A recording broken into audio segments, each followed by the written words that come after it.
NordPass made a research in which they analyzed the 2.5 terabytes database from over 44 countries. Looking at their study, you can clearly see that there's a lot of people out there using passwords that can be cracked down in less than 1 second.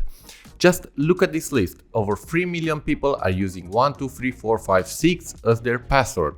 So if you've seen your password in this list, this video is definitely for you. You don't want to get stuck out of your account that's knowing all your passwords. So the truth is, no matter how advanced your setup is, you still need to remember at least one password. Think of it like a master password. Here is how you can set it up to be 1. Secure, 2. To make it work on every website, and 3. To be easy to be remembered. First, pick a quote or some lyrics from your favorite song, or whatever phrase you're gonna remember. Make sure it's gonna be long enough. Around 10 to 15 words would be perfect. Then you should encrypt it. This is for you to make sure it will be widely accepted wherever you use it, and it will also be hard to crack. Take the first letter from each word and put them together. Now take your letters and replace them with numbers and symbols that make sense for you. I'm gonna change my T with a 7, my S with a $sign, and my E with a 3. Make sure you use uppercase too. If you have multiple sentences in your phrase, you can put uppercase wherever the sentences start. Now, that's your password. I know, it kind of looks like it's messy and you think you won't be able to remember it, but all you have to remember is your original phrase and the way you encrypted it. I wouldn't store it anywhere except in your head, but if you want a safety net in case you forget it, the most secure backup is simply a piece of paper at home that, even in a worst case scenario, just looks like meaningless scribbles to anyone else but you. There are a lot of password managers out there, and I want to crack it down into 2 different categories: the simple way and the more complicated way. The simple way would be using something like Google or Apple passwords.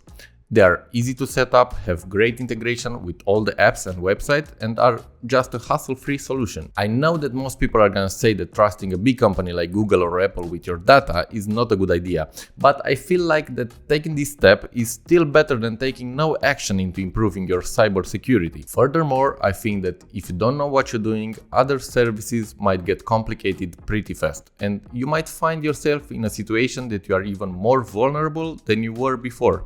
Imagine hosting your own password manager server and not knowing what you're doing. You think you are secured, but in reality you could end up with your passwords on the wide internet. This is like dropping your credit card on the floor with a post-it with a pin on it. Not a good idea. The more complicated way of doing things would be hosting your own password manager. I won't go into much detail about how to set things up. There are a lot of choices out there. To name just a few: Bitwarden, VaultWarden, KeePass, Passbolt. Many of them are open source and can be easily hosted on pretty much anything.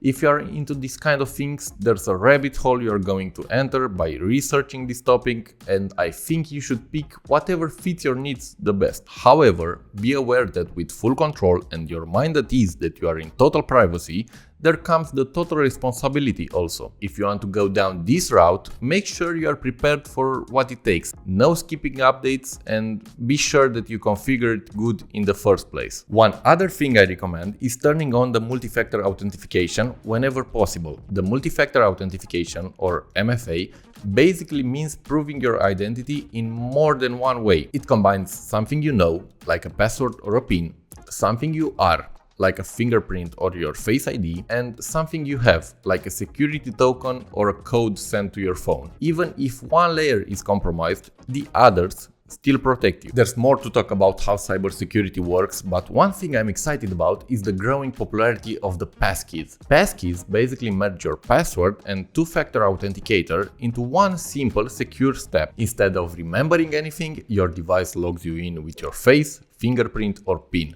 No typing, no "I forgot my password" headaches.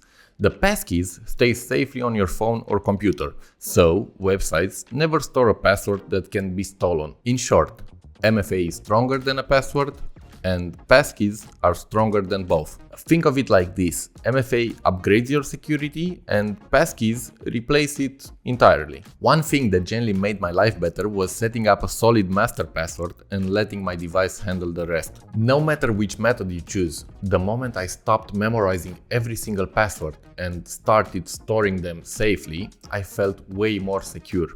And honestly, I haven't fallen into that infinite "I forgot my password" loop ever since. It's just one of those small changes that quietly fixes a big part of your digital life. If you think I provided you with some useful information, let me know in the comment section and don't forget to subscribe. Let me know if you're going to use any of the information I presented to you and if you're going to implement it in your digital life.